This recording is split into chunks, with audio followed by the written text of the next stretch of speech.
Hey everyone, Clio here and welcome to the first TBR of 2021, which is why I'm here with a glass of champagne, even though it's not even Christmas when I'm filming this one.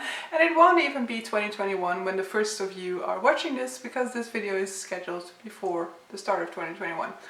But hey, let's drink to the new year. I think a lot of us have been looking forward to 2021, and even though not a whole lot will be changing in the beginning of 2021, there's definitely hope that at some point in 2021 we'll live a semblance of a normal life. We'll maybe get to see some people we haven't seen in a year time. So here's hoping that that'll end up happening in 2021.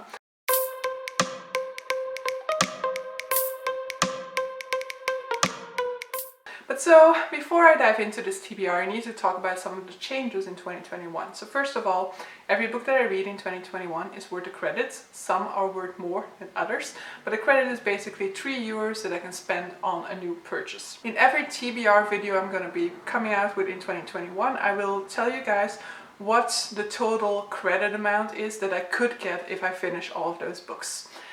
Secondly, in 2020 I was working with the pile of possibility system, meaning that whatever was on that list was more of an intention for me to read rather than a fixed plan. And there would be a lot of books on there as well, so more than I would probably get around to in a month. So it was always known that I wasn't going to read every one of them. Some of them might get read, some of them might not, and I might possibly read books that weren't on there.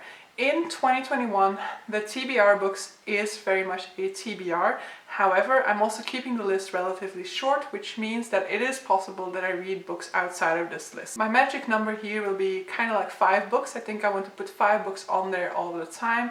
Maybe sometimes 4 if I have quite a lot of big books on there, or maybe sometimes 6, because the idea is that if I don't finish a book on my TBR, it moves on to the TBR of the next month. Don't know yet what I'm going to do if I don't read it in the next month then, if I'm going to introduce a punishment for that. So definitely let me know some suggestions that you might have for what I might do in those cases. But so yeah, that is definitely my intention. So for the month of January, let's just dive into the TBR now. So for the month of January, let me first talk about 2 books that are linked to certain goals or to certain read-alongs. So the first one is Elantris by Sanderson. So this is part of my Cosmere read-along. So basically for 2021, I have a schedule for every single month of 2021 of what book within the Cosmere I'm going to be reading or rereading.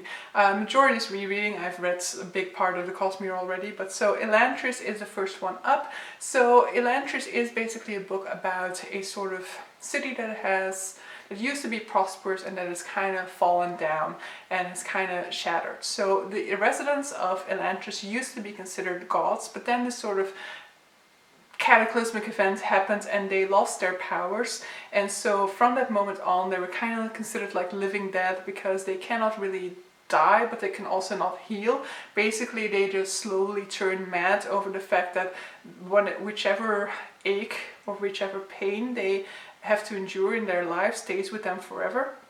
And so over the years these pains accumulate, and since they have no relief from that pain, they slowly turn mad. So I read this one as an audiobook previously, and I'm very much eager to dive into it now physically, because that'll give me more opportunity to kind of annotate things or to kind of notice certain things about the way in which certain connections might be there, or certain lines there, because with an audiobook I tend to be just a little bit less attentive in terms of the sort of details that are in there. So very much looking forward to diving into this one now. Second book on my TBR is Don Quixote de la Mancha by Miguel de Cervantes. So this is a Spanish classic. It's 15th century literature, I think.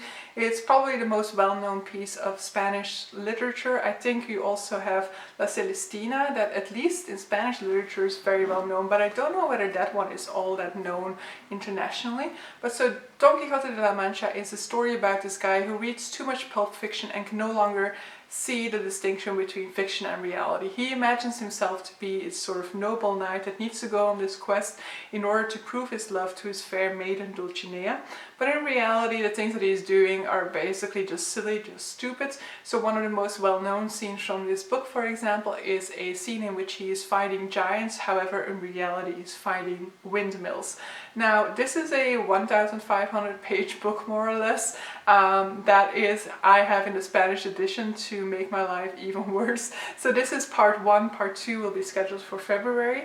This is on my classics for 2021 list, so I do get an extra credit if I finish this one. So this one is worth 2 credits. Then I put the next 3 books that I put on here are basically books that I put on there because I bought them in 2020 and I didn't get around to them. There are a lot more books that I bought in 2020 that I didn't end up getting around to, but I am choosing these 3 out of that list to prioritize for the month of January. First up is Orfeo by Richard Powers. Why? Because I bought it in January 2020, so it is over a year since I bought it. I want to get around to it.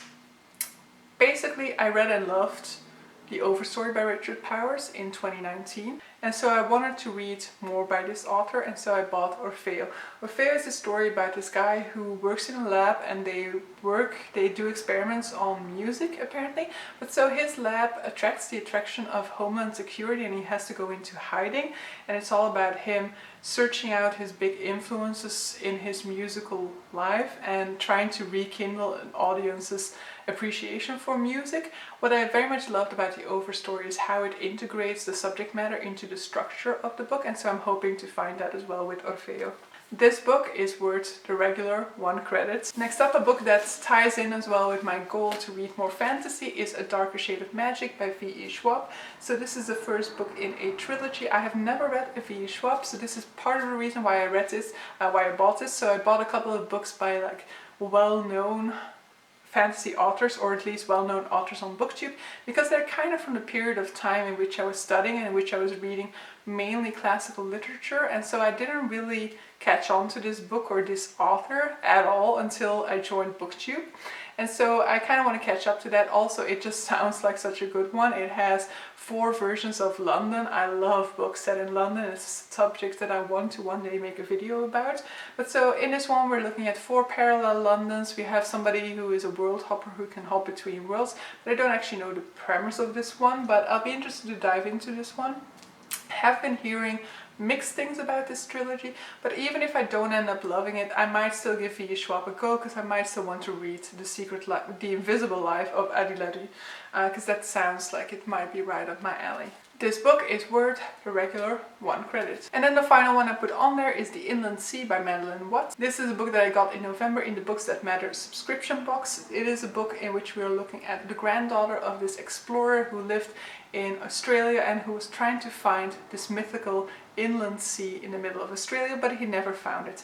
His granddaughter is kind of spiraling. She is sleeping around all the time with strangers. She is drinking. She doesn't really know which direction to take her life in. At the same time, this is all set up against the backdrop of a world that is floundering, a world that is experiencing drastic change through climate change. And so it's going to be addressing climate change, but I'm also hoping that it's going to have like dual timeline, and that we're going to look into this exploration of her grandfather as well, or maybe that she is going to go on a parallel quest and try to find that inland sea herself. So these are all the books that I'm putting on my January TBR. In total, these will be worth 5 credits, because I didn't end up saying it, but this is worth 1 credit. So if I finish all of these, I will have 15 euros to spend on a new purchase, though I do intend to just accumulate budget over the first half of the year and then hopefully be able to go on a massive spree for my birthday in July. But so in any case, if you've read any of these books, definitely let me know down below, or let me know what you are planning on reading in January. Hope you enjoyed this video and hope to see you guys for a future one. Bye!